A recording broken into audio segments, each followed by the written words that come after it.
Welcome to another episode of Smooth Conversations. I am your host, DJ D Smooth, and I have an amazing, special guest with me today. It is the one and only Diane Sheya.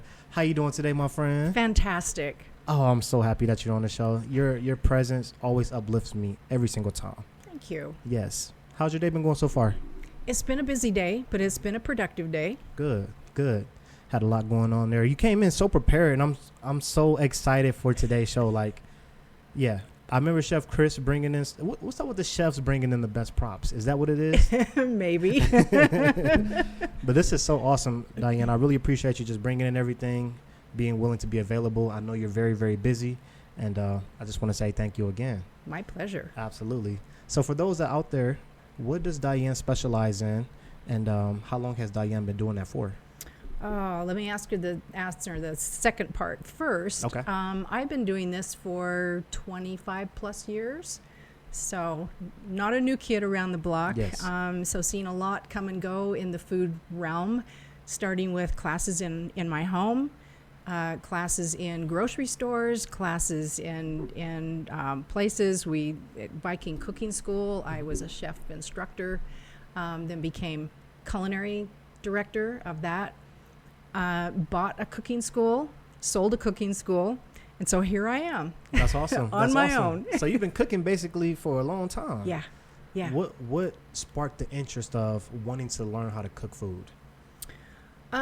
Originally, it was a cooking club with a bunch of friends. We had a gourmet cooking club back in the 90s. This is a long time ago, before you were born. Hey. No. And so food has always been a thing to not really conquer, but do the best you could do. Mm-hmm. But if you think about food globally, food is always at any celebration, from royalty down to your kid's number 2 birthday. You're right. You know, food is always there. Food is always part of the celebration.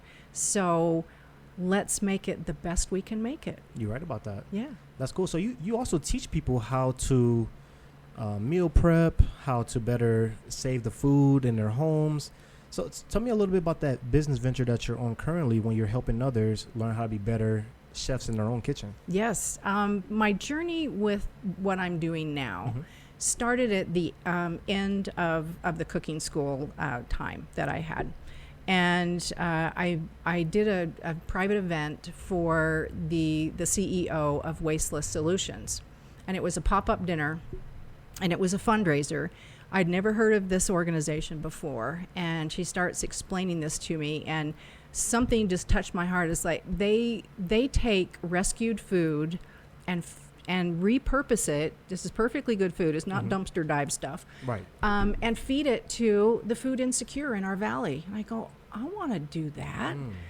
That just really touched something in me that I didn't know was there. Right.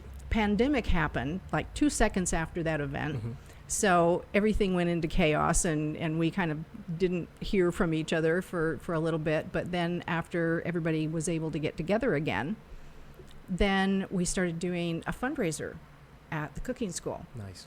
And so now I don't own the cooking school anymore, but I still volunteer and help them where I can. And that's kind of morphed into more classes and instruction and education on teaching people how not to waste food. I love that. let me ask, because you told me pre-show, and this is a number I want you to tell everyone, but we waste a lot of food in our homes. Why do you think that is, first of all? And what can we do to be better? We are a very wasteful society. If we go out to eat, the size of plates from the 1950s to today, the size of plates has grown from something 6 inches to something 10 plus inches, and that's full of food. And you most likely don't eat it all, and you don't take it home. That gets wasted. But if you do take it home, then it sits in your refrigerator, and you go, oh, I don't want that left over. And then guess what? It goes bad, throws it in the trash. You're right. So homes are the largest contributor to our landfill in food waste. amazing. Unbelievable. You would think it would be a restaurant or Right. a caterer or something like that. No, they track their food waste, so they don't want to waste anything. But we don't think anything of chucking it in the garbage. Makes sense. Yeah. What's a way that you think that we can be better at like preserving our food better, or maybe some tips that you may give someone who maybe are unaware that they're throwing away a lot of food, but they can be better today? Be a better planner from the get-go. Okay. When you go to the grocery store, make sure that you have an intention for everything that you put in your grocery cart. Mm-hmm. And it is hard when you're shopping with kids because they're grabbing things and says, Daddy, can I have this and this and this? And, you know, you get to the checkout and you go, where did this come from? You know, Right. I didn't want to buy that. And so be very intentional. Mm-hmm. So start with planning. And where your planning starts with is at your kitchen table, sit down with your family. What do you want to eat this week? And then start from there. All right, so now I've made a shopping list. But before you get in the car and go to the grocery store, shop your pantry and your freezer first. What do I already have so you don't duplicate? Because Right. that's another way to waste food. You're right. Mm-hmm. That's a great idea. Yeah. How do you feel about as far as like storage? For those that may just have a standard refrigerator freezer combo, do you feel like that's enough, or do we need to get more? Or just really depend on the situation? My freezer is my best friend. Sorry. I love that. I know you were. You're knocked down by my Right. freezer. I'm going to get them. Oh, it's okay. But if I can put something in the freezer, if I can cook a double batch of something and put half of that in my freezer for a day that's too busy to cook anything, that I can just take that out, warm it up, have dinner on the table in 15 minutes, that saves me a lot of time. And it's already saved me money, Right, too, because I've already put the work in and paid for the stuff. But I also create an inventory of what's in my freezer. I don't know if too many people do that, and they're probably shaking their heads going, you do what? Once a year, I do this in the winter because if I'm taking frozen food out of my freezer in my garage, I want it to be cold. Right. So I take everything out. First, number one thing that you should do if you're going to put anything in your freezer is label and date it. How many times have you taken out a package and you think, I'll remember what's in this package, and then you go back 3-4 months later and you go, what in the heck is that? Right. You know, I don't know what it is. And so there it goes in the garbage again because you sense. have no idea what it is. And so if I'm planning a dinner, I've created a spreadsheet what's in my freezer, and I taped it into my pantry door. So I'll go to my pantry. I don't know what's for dinner tonight. I'll open up my pantry, look at my list, and I go, oh yeah, I've got that. And I'm in a hurry tonight. So I'll just take that out, defrost it in the microwave, cook it, it's done. That's genius. It's done. It's literally like you still have that CEO mentality in your own kitchen. It's like, this is my house, this is my restaurant. I need to know exactly what's in my restaurant, basically, so that I can prepare. That's exactly what it sounds like to me. It is. Yeah. It is. So if you don't have a big freezer like I do in my garage, you've just got your little freezer, your side-by-side refrigerator, or whatever it is, you need to be even smarter about what you put in there. And so you need to get really granular in your thinking about buying that big package of sausages or, you know, the family pack of chicken or whatever. And so you might be a little more cognizant of planning at that stage if you have a small freezer. For sure. I mean, because I'll put 2 gallons of ice cream in there. And that's what I'm defrosting that day. That's the most important thing in there is the ice cream. Yes. But that makes perfect sense, though. So let me ask. This is great, by the way, because I know there's a lot of families out there with kids, and maybe they're planning meals day by day, and they don't understand really that it's better to plan just a week ahead so that you know what's going on already in advance. Yes. So yes. For those who have, I don't know, 2-parent household, 1-parent household, but with kids, do you have any tips that you want to give them? Maybe they can, something that's easy for them that they can get started. Absolutely. I am 100% an advocate of having your kids cook with you in the kitchen. I love that. Because one day they will not live by you in the same city or the same state or maybe even the same country as you. And so I want to make sure that my children know how to feed themselves properly. So having them in the kitchen, even if they're little, they can help scoop and put it in the pan or the bowl, and they can do things, and they're more likely to eat it if they are participating in it too.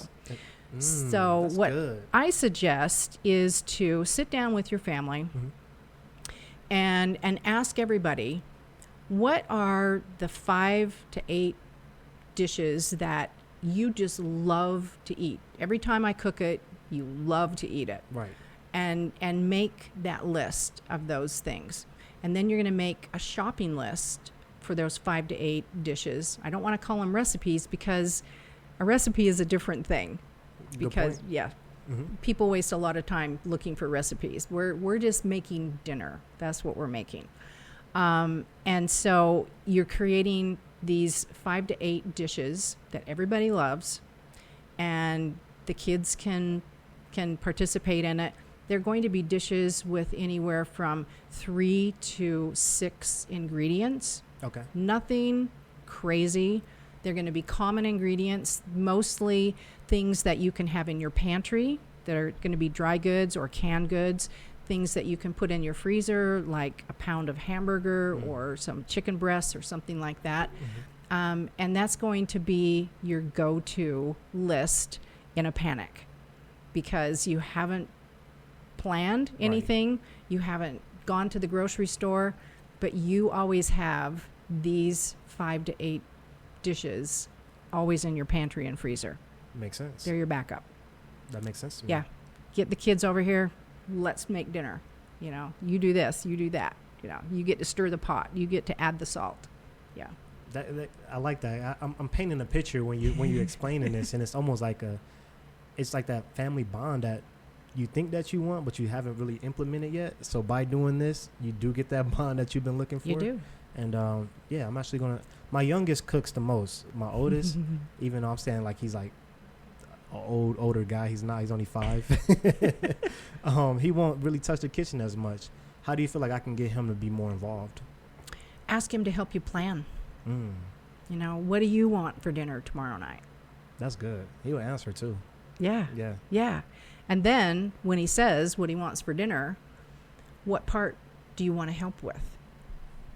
That's good. You know, then he's kind of committed, because he says, well, I can help scoop this out of the thing, or I can help mix in the bowl, and okay, there's your job. Right. Yeah. I like that. So let's talk about, all right, dinner's now over. Successful meal. Everyone is full. We're happy. Now we got to clean up. Yeah. And there's probably some food left over. How should we be properly storing away that food? It depends on how much is left over. Okay. If there's a small amount left over, who needs lunch tomorrow? Good point. Or the next day. If there is enough left over that it would create another meal, what I would do is freeze that for another day. Okay. Because a lot of people, they go, oh, you know, okay, we had that Wednesday, you know, I don't want to eat that again this week. So right. people have a funny idea of leftovers. It's like, no, I already ate that this week. So, you know, you can have that in 2 weeks, 3 weeks, because it's in your freezer. Makes sense. Yeah. Makes sense. But we got to make sure we're taking notes that it is in our freezer. Otherwise, it's just... Put it on that list. Okay. I'm learning something here. This is good. So real quick, Diane, you brought some stuff in, and I just want you to help educate the listeners, the audience out there, of what you brought in here, the purpose of it, and please demonstrate. I brought in these things called super cubes, SOUPER, like soup. And they're made of silicone. Okay. And they have a lid, and they come in different styles and configurations. This one is like a little condiment thing. This one is like a half a cup. There's one that's a cup, one that's 2 cups. So you, depending on what you have, you can choose what it goes in. But the thing that I like it is that if I have a half a lemon, instead of throwing that away because I don't know what I'm going to do with it for the rest of the week, I'll squeeze the rest of the juice and put it in this little one. And then put it in the freezer. When it's frozen, I'll pop it out of this, and I have a little baggie in my freezer that says lemon juice. Wow. Genius. It's genius. Yeah. Yeah. Yeah. So use that up before you go buy another lemon. Makes sense. Yeah. So these, Genius. I made pesto from my garden. Okay. You know, make hay while the sun shines. You've got basil in your garden, or you've got other things. I recently made some carrot top pesto. Okay, very nice. So if you buy carrots with that nice greenery, people mostly throw that away, or maybe they put it in the composter. That's the second best thing to do, Okay, good besides throwing it away. But I made pesto out of it, and our friend Tammy absolutely loves this. She can't get enough of it. So I made a whole bunch of it. Now it's in my freezer. So if I have friends over, I've got a condiment that I can put out, and I haven't done any work because I did it months ago. That is genius. Yeah. Yeah. Now tell us about these one more time. So they're called Super Cubes. Where can you get these from? Like Amazon? Yeah, you can get them on Amazon, or just go directly to their website. Okay. I think it's supercubes.com, SOUPER, Awesome. cubes. And they're, so That's they cool. come with a lid. And so what I do is I put a sticky note on the top of this to tell me what's in here, what I'm freezing, Right. before I take it out of there and put it in the freezer container. Makes So, sense. And then dishwasher safe. You probably said that already. Yeah, they are. They're dishwasher safe. And the thing that I like about these is that getting the stuff out of them is really easy. You just turn it over, push it like so, and it falls out. Right there. Yeah. Yeah. They're wonderful. They are really, really wonderful. That is cool. I love it. That's cool.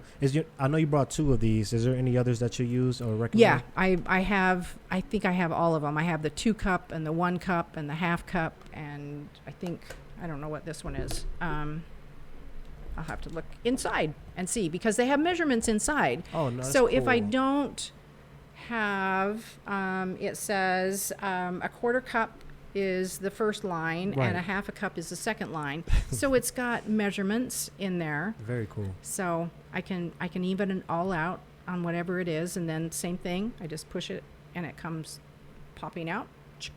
Just like that. There you go, just like that.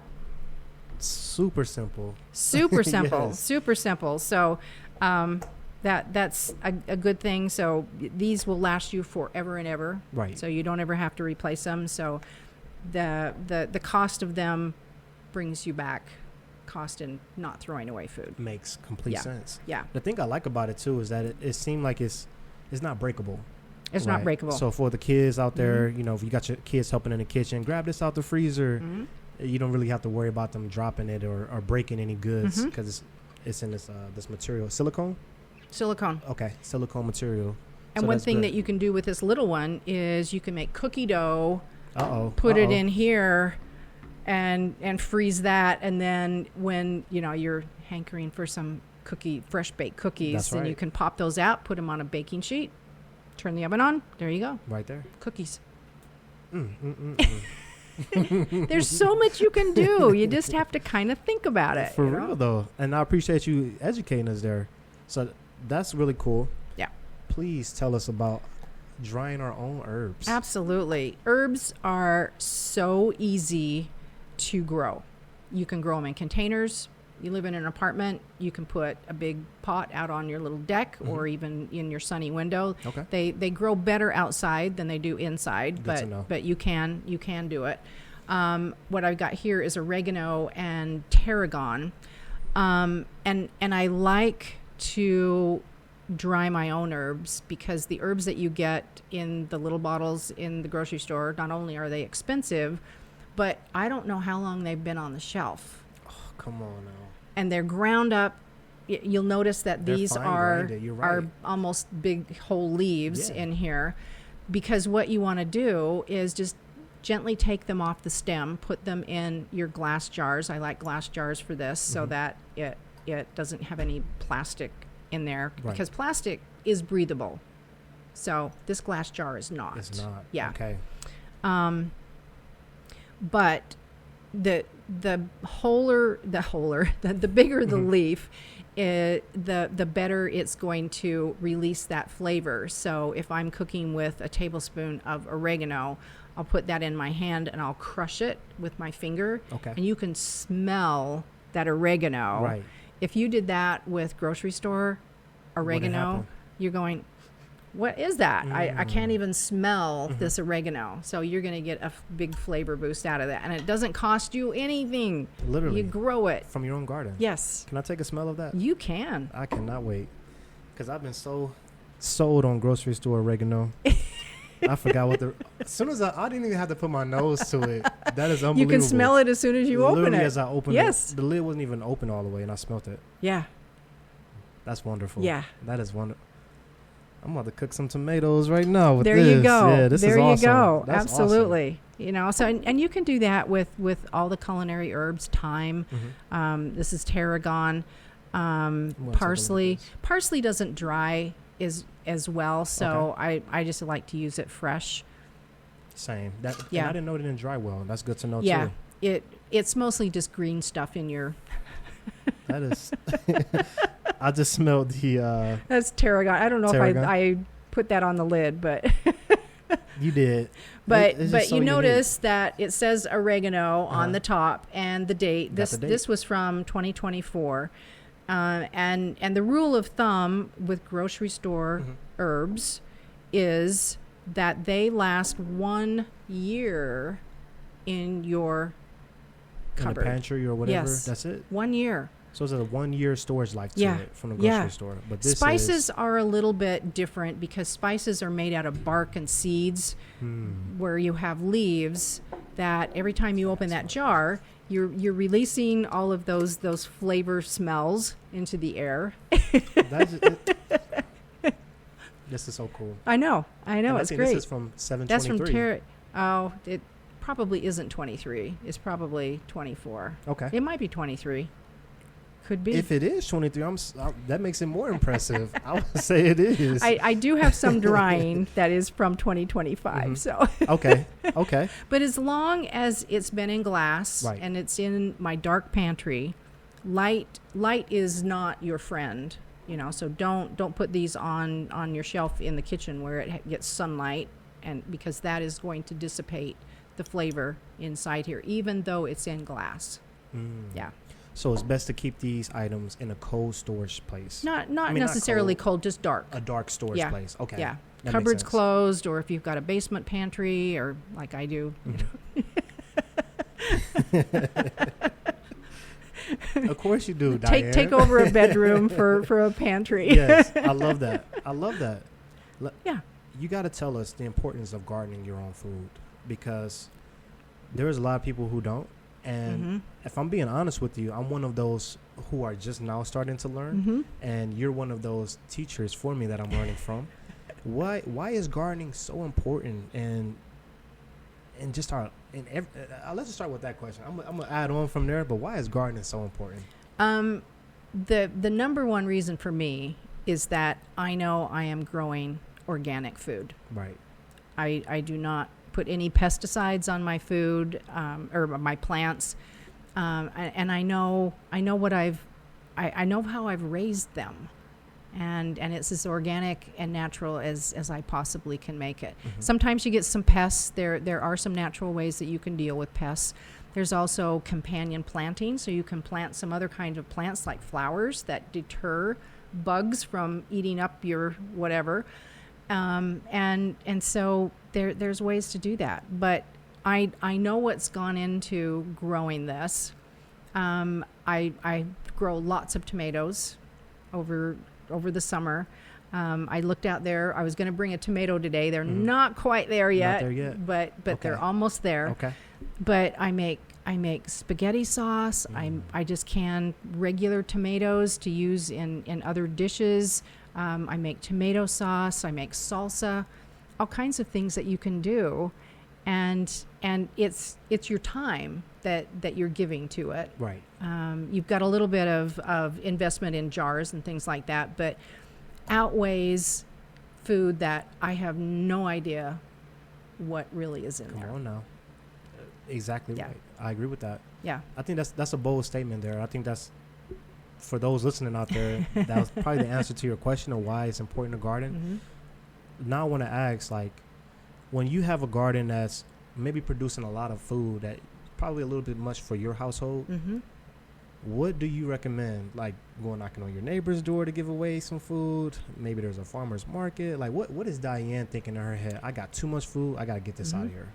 If I have too much food, if I have a fruit tree that is very prolific and I can't use all of that fruit, I will see if a neighbor needs any. There is an organization that is within Wasteless Solutions. It's called Garden Share, I believe it is.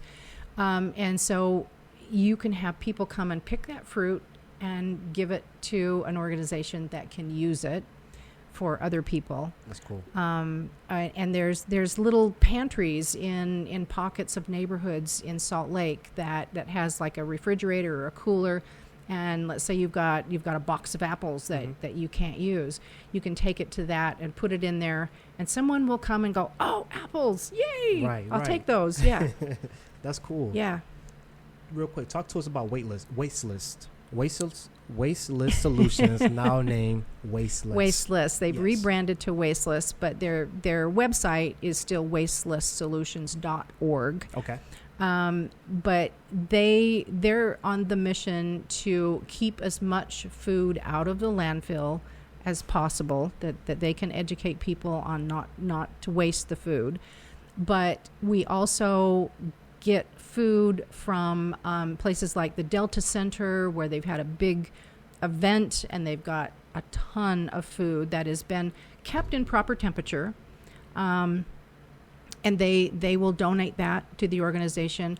We take it back to the kitchen and we repurpose it into family meals and individual meals. We've got several places like the Boys and Girls Club families that come and get that meal for their evening meal for the night. Yeah. So it hasn't been wasted. Somebody gets to eat well. Yes. Yeah. Very well. Yeah. Very cool. And a little bit more about, so like, worldwide, globally, food, like, how much food do you really think that we're wasting? Shocking. 1.3 billion tons of food is wasted every year globally. Say that number again. 1.3 billion tons of food is being wasted. Yes. Every year. Edible food every year, which would feed 868 million people. Nobody would go hungry. Never. If we could all coordinate and get together and give these people who have nothing, or they live in a country that farming is really hard because there's no water or it's way hot, they could use some food. And somebody's got it, but let's think about what we can do. So start where you live. Here's your home. Maybe in your neighborhood, maybe in your city, maybe in your state. See what you can do to keep people, kids, adults from going hungry. There's a lot of kiddos out there that go hungry. It's unfortunate, but it is. Yeah. That is true. Yeah. It's very true. Yeah. I think we can all definitely step up there. Yep. I myself included. Because there's something about doing service like that, at least for me, that money will never, ever be able to buy. Right. For one, but also that you have to experience for yourself in order to capture the emotions that it gives when you're serving someone else with food. Yes. I highly recommend you guys getting out in your communities locally and signing up for a volunteer sheet and serving some food. Yeah. There's lots of organizations, like the Food Bank is one of them, and see if you can help them out in the small amount of time or a greater amount of time that you have. That makes sense. Yeah. Let me ask. I'm testing your chef skills now. Uh-oh. So I want to know, with the culinary background that you have, with all the basically 20 plus years of experience that you have, how many world dishes do you think you can cook basically, like United States dishes, maybe there's European dishes, maybe there's African dishes? Do you feel like you're pretty diversified, or do you feel like you kind of stick to your roots there basically? No, I like to try new things, which is why I have the experience that I have, because I just really have an insatiable thirst to know about a new ingredient, a new spice, a new, something that I've never used before. And so I'll go buy some and do a little bit of research. What does this go with? How can I use it? And make something. I love that. And try something new. The old standbys are good, but you want something new, and there's lots of opportunity with dishes don't take a long time. Makes sense. That are global. That makes sense. Great answer. or invite your neighbor that came from another country. Invite them over. Yeah. What do you cook? Will you show me how? That's probably the quickest way to learn. Yes. Great advice. Yes. I'm glad you said that, actually. That's really great. Diane, tell us about Utah Dinner Project.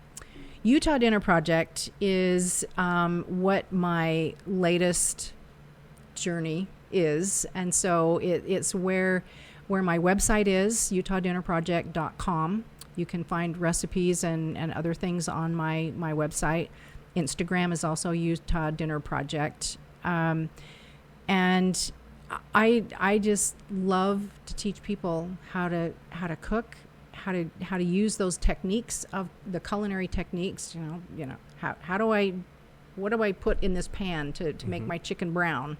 Right. Some people don't know that. For sure. And I want to make sure that they do know that. So that's my latest journey, and now it has morphed into how can I help you be as efficient and cost effective in your kitchen and still feed your family really good food. Right. Help your kids learn how to cook and have a good time at it. I love that. Yeah. I love that. So please, guys, definitely go check her out there. I got to tell a quick story how you helped me through Utah Dinner Project. It was your Instagram, which I really appreciate. You're doing a phenomenal job over there. Thank you. Just getting in front of the camera. Congratulations. I'm proud of you. But you got in front of the camera, and you were talking about how we can be better with our tomato paste, because I feel like a lot of us, we open up a can of tomato paste and we either just leave it in the can and sit it in the fridge and hope it's not going to go bad, like it's indestructible, right? Or we just throw it away because we didn't use the rest of the can. Yeah. But you actually taught us a technique, how we can save that tomato paste by putting it in a similar tube, almost like a toothpaste type of a tube. Yeah. And when you're in the grocery store in the tomato section, it's usually up on the top shelf by the tomato paste. It looks like a tube of toothpaste, but it's tomato paste. So it goes in your refrigerator after you open it first time. And if your recipe calls for 1 tablespoon of tomato paste, screw off the lid, squirt it in there, put the lid back on, put it in the refrigerator, and you're done. That's it. It's brilliant. It is brilliant. But if you have that can, this little guy would work just fine. You can Super put a cubes? tablespoon of tomato paste in your super cube, freeze it, pop it in a little Ziploc bag, and put it in your freezer. That is unbelievable. Again, guys, for those who don't know Diane, if you want a wealth of knowledge, sit by this woman, because she is awesome. You always teach me something every time. Thank you. So the super cubers are literally a lifesaver. They are. I use them all the time. Most of them are full of something, especially in the summer. I mean, right now is when you need to get out there and decide this wonderful produce that is coming to the farmers markets and the grocery stores. Decide what you want to cook and what you want to do with all of this wonderful produce. So you will love yourself in January when you go, I remember those tomatoes. They were on the vine and now they're in my sauce. And yeah. I like that.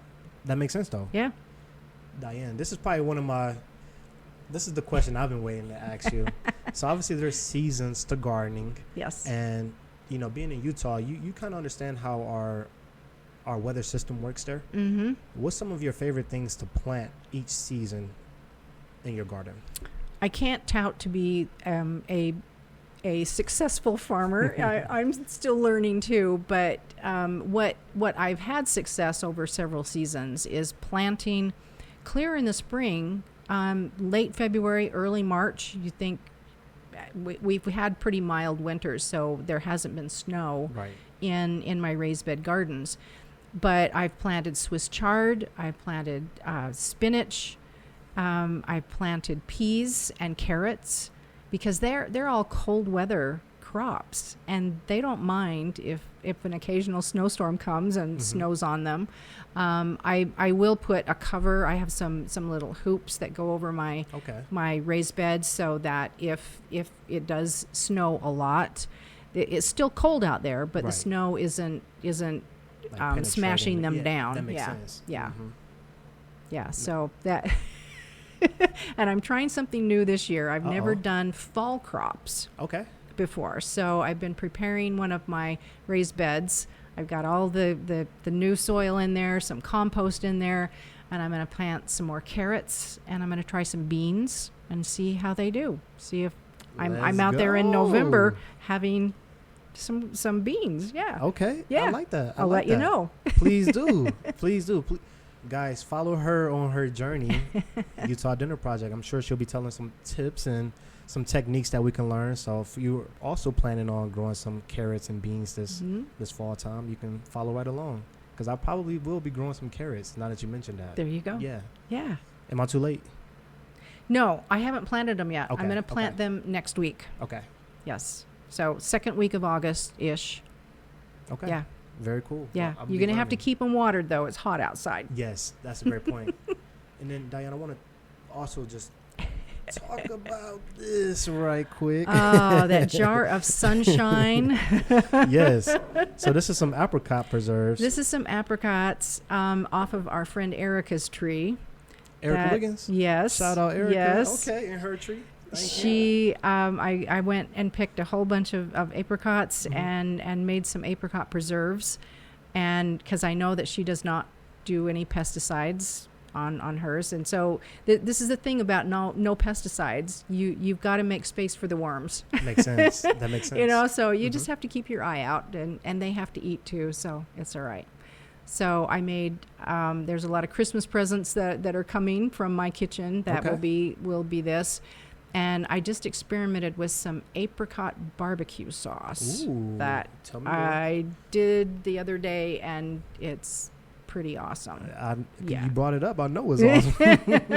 It has some of this oregano in it. It do have some of it? Yeah. Okay. Yeah. Okay. I'll get you the ingredients because it's so good. Well, I appreciate you. This is awesome. I think I'm going to try to open it up real quick before we exit the show. But real quick, before we leave, is there anything else that you wanted to share with the audience out there? This is what I believe. This is my philosophy. And it's on my website too, that I believe food should be healthy, delicious, shared with others, unfussy, homegrown when possible. And I believe that food should not be boring, expensive, complicated, or wasted. Those are all great points. Yeah. Ladies and gentlemen, make sure y'all reach out to Diane Sheya. She is amazing. I'm going to taste this fruit. I was going to do it while you were reading, but I felt like my reaction was going to be like taking over the spotlight, so I didn't want to do that. Are you going to drink it? I'm going to do a little finger. There you go. Yeah, there we go. There right you go. Oh, my goodness. Where's some bread? I need some bread right now. No kidding. That is delicious. No kidding. Yeah. Toast in the morning. Slather that on there. You got the barbecue sauce for this? No, not out of that. I made it with other apricots. Okay. Yeah. Oh my goodness. Yeah. I put them in the blender and blended them all up. Sweet too. Yeah. Yeah, that's good. Yeah. That is real good. Yeah. Let me stop talking about it. It's mine. You're gonna have to hide that from your kids. They'll eat it all. Oh, you know it. You know it. But that's cool. Diane, I want to say thank you so much for coming on today's show and sharing your wealth of knowledge. I've learned a lot, and I can't wait to start implementing some of the things that you taught today, for sure. Absolutely. Let me just get one more plug in for Wasteless Solutions. We've got a fundraiser coming up on August 25th. And somebody we know very well will be the DJ of that event. But this is a really fun event where we have 6 local chefs of wonderful restaurants, downtown Salt Lake, most of them. And we have challenged them to make appetizers for 350 people out of rescued food. And the 2 years before this has been spectacular. For sure. So I can't wait to taste what they're going to bring. Yes. So auction items, dancing, lots of fun, lots of people. Come get tickets. You can get them on wastelesssolutions.org website. Please get your tickets. I was there last year, and it was a ball. Yeah. And it's at one of the nicest venues in all of Salt Lake City at the Mill Creek Commons on the, I'm not going to tell you what floor. Just show up and you'll find out. Yeah. It's one of the best venues and has spectacular views because we're in a tall building. Yes, we are. I love it. Yeah. Diane, thank you so much. I really, really appreciate you. Thanks. Is there anything else you want to say? No, I mean, I could talk for another 3 hours, but I don't think that. Well, cool. We'll get out of here on that note there. Guys, thank y'all so much for listening live on UtahMusicRadio.com. Again, this is Diane Sheya. Definitely go follow her. I'll put the information in the comment section below. There we go. On the video. And, we look forward to seeing you out there crushing it and feeding all the amazing people out there. Absolutely. Absolutely. Well, cool, guys. On that note, have a great rest of your day. Until next time, much love. Peace.